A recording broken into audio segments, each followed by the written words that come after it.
શાહબુદ્દીનભાઈ નહીં, હસાવતા હસાવતા કેવી સરસ વાત કરે. એ કે ગામની નદીએ ચોમાહું, નદી આવ્યું પૂર, તો ગામ આખું જોવા ટોળે વળ્યું.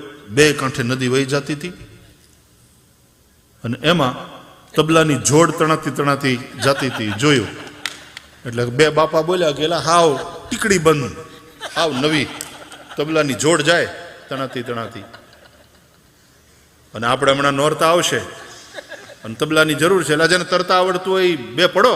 એટલે બે છોકરાઓ પડ્યા, નદીમાં કૂદ્યા અને તરતા તરતા ઓલી તબલાની જોડ જ્યાં જતી હતી ને એટલે પકડીને લઈ આવ્યા. તબલાની હારવાર રામદાસ બાપુ નીકળ્યા. એ કડે તબલા બાંધીને શેરી વળાવી સજ્જ કરું ને ઘીરે આવો ને કરતા કરતા હામૈયામાં ક્યાંક ત્યાંથી પરબારા પૂરે ઉઠાવ્યા. બાપુ તમે? તો કે ભાઈ હા, મને તરતા આવડતું નથી ને એમાં બીજા બધા ભાગી ગયા ને મને પાણીએ ઉપાડ્યો.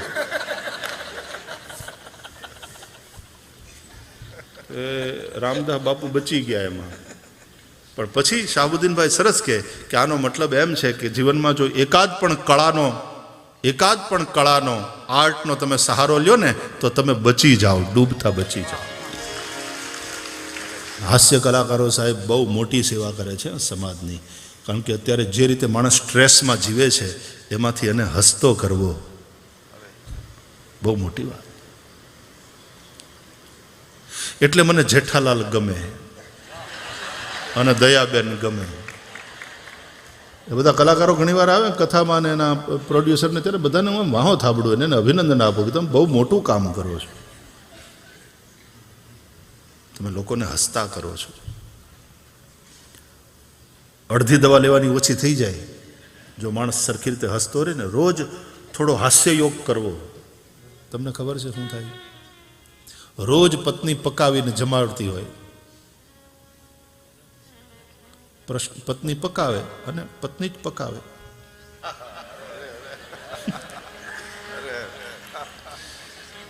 ઘણી વાર પત્ની જ પકાવે.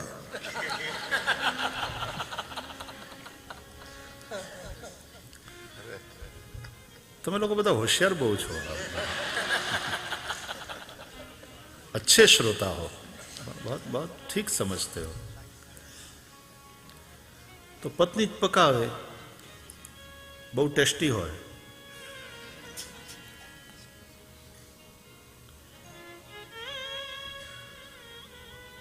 પતિ પત્ની ગયા બહાર તો પછી પકાવતી હતી. તો પતિ કે પાન ખાવું છે, પાન ખવડાવ. એટલે આને એમ થયું કે હા હારા મૂડમાં લાગે. હા ખવડાવો ને, તમે ખવડાવો તો ખાઈએ. એટલે પાનવાળાની દુકાને ગયા અને પછી ઓલાને કીધું, હા અને પૂછ્યું મસાલાવાળું ખાઈશ ને? તો કે હા. એક મસાલાવાળું પાન બનાવો. તો પેલા એક પાન બનાવીને આપ્યું પત્નીને. પત્નીએ મોઢામાં મૂક્યું. પછી કે તમારું તમે નથી ખાવાના? એ કે હું તો પાન વગર મૂંગો રહી શકું.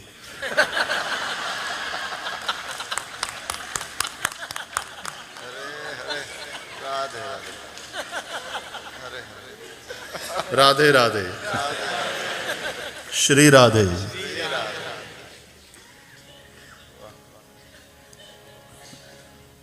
એટલે પત્ની પકાવે એટલે કે રાંધે એમ.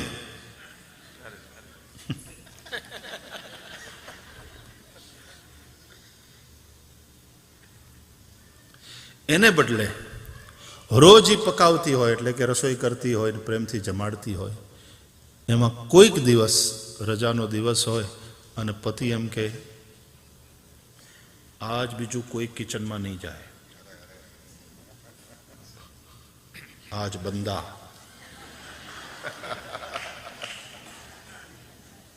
તમને ભાવે એવું બનાવું અને ખવડાવું. તો પત્ની એમ કે તમે તમે તમે આજે બનાવવાના છો?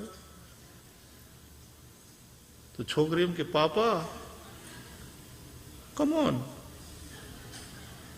નો બેટા, papa is a very good cook, you don't નો.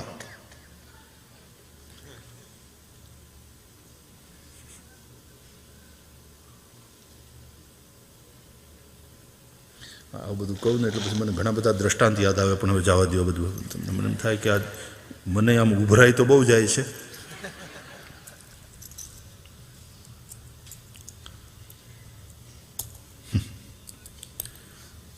ખાલી યાદ આવી ગયું કે પાપાએ મદન પોપો કરીને ખવડાવ્યો હતો છોકરા.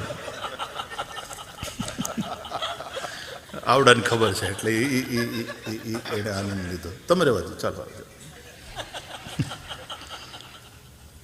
મદન પોપો ખાધો છે તમે લોકો ક્યારે? નહીં, મદન પોપો નથી ખાધો? અરે બહુ મસ્ત હોય. મદન પોપો નથી ખાધો? નામ સાંભળ્યું છે કે નહીં? નહીં? અરે ગુજરાતી થઈને તમે મદન પોપો નામ નથી સાંભળ્યું? કોઈથી ખાધોય નથી?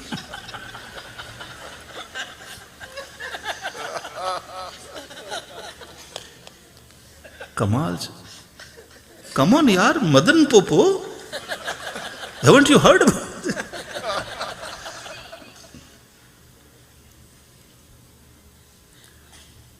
પછી આવી રીતે લડાયું ને તો એક બેન મને કહે કે ભાઈ શ્રી, અમને તો બહુ આમ ઓલી જિજ્ઞાસા થઈ ગઈ, કુતૂહલ થઈ ગયું કે મદન પોપો કેવી રીતે બને, પ્લીઝ રેસીપી આપો, કેવી રીતે બને એ આમ કઈ ડીશ છે, આમ આમ મીઠાઈ છે, ઇટ્સ અ સ્વીટ ડીશ કે આમ ફરસાણ છે કે શું? એટલે મેં કીધું છે તો ફરસાણ જ. તો એ કે અમે સુરત બાજુના અમે લોચોય નામ સાંભળ્યું છે, સુરતના લોકો તો લોચો ખાય. સુરતીઓને તો લોચો ખબર હોય ને? હા, લોચો. પણ આ મદન પોપો ક્યારે? અને તમે કહો છો કે આ ફરસાણની આઈટમ છે, તો એ કેવી રીતે બને? તમે જરા રેસીપી આપ. મેં કીધું બેન, બને નહીં, બની જાય એવી છે આઈટમ. બનાવવા ગયા હોય ક્યાંક અને બની જાય ક્યાંક. પછી એ જે બની ગયું હોય, જે આપણે બનાવવું ન હોય છતાં જે બની ગયું હોય, એનું જે નામાભિધાન કરવામાં આવે એને કહેવાય મદન પોપો. You follow my point? એક આવા અતિ ઉત્સાહી ને સાહસી પાપાએ બનાવેલો મદન પોપો.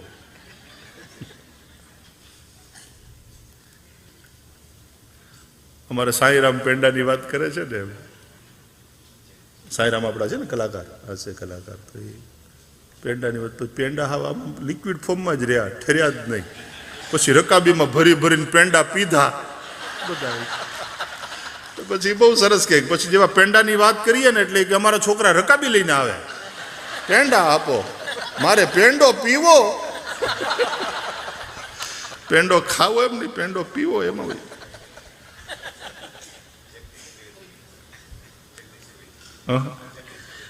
હા હા, સોરી, જગદીશભાઈ ત્રિવેદીનું છે. હા, જગદીશભાઈ ત્રિવેદીનું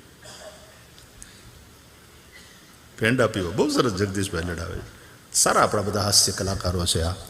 અને ભગવાને બોલાવ્યા છે અને ભગવાન પ્રેમની વાતો કરે છે આપણી સાથે.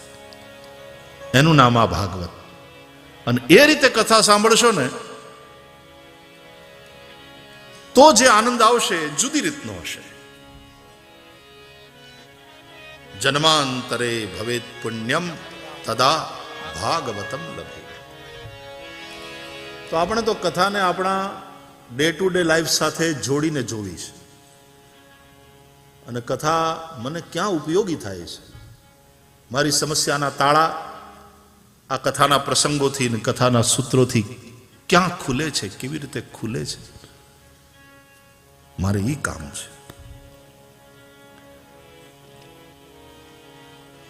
ગંગાનું પાણી 5000 વર્ષ પહેલા તમારી તરસ छिपाવી શકતું હતું અને હવે આજે નથી छिपाવતું. એવું બને?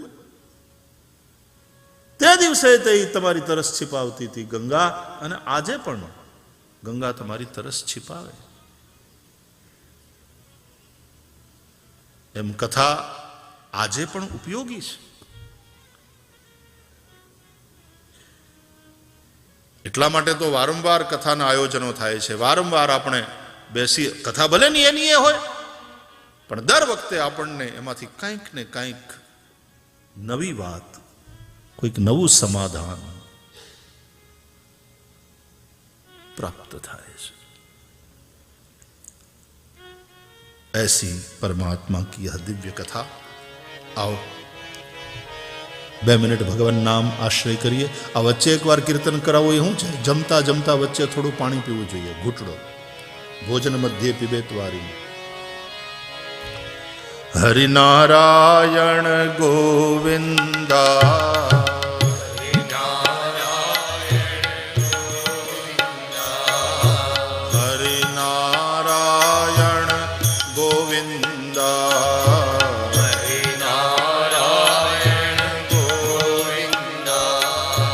જગનારાયણ ગોવિંદા, જગનારાયણ ગોવિંદા, આ જગનારાયણ ગોવિંદા, જગનારાયણ ગોવિંદા, હરિનારાયણ ગોવિંદા,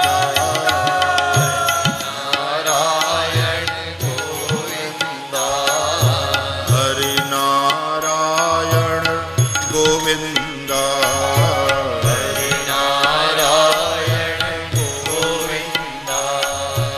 પ્રભુ નારાયણ ગોવિંદા, પ્રભુ નારાયણ ગોવિંદા,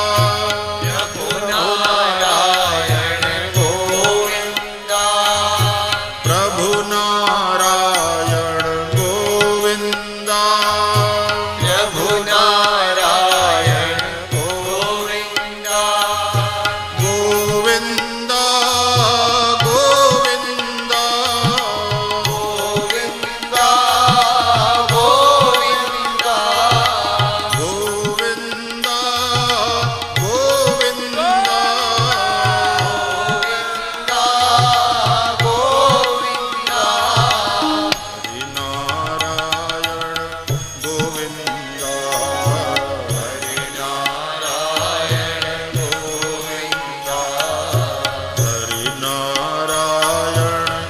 ગોવિંદા